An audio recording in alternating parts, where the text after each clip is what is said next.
Siapa sangka, cangkang telur yang sering dianggap limbah ternyata bisa disulap menjadi karya seni bernilai tinggi.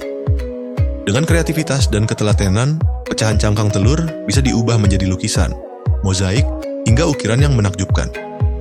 Setiap detailnya memancarkan keindahan dan nilai seni luar biasa. Inilah bukti bahwa dari sesuatu yang sederhana, lahir sebuah mahakarya yang memukau. Jangan lupa bantu meramaikan channel ini dengan menekan tombol like, komen, dan subscribe atau ikuti. Dukungan dari kalian sangat berarti untuk terus menghadirkan konten menarik dan bermanfaat. Yuk, bagikan juga ke teman-teman agar semakin banyak yang menikmati video ini. Terima kasih dan selamat menonton.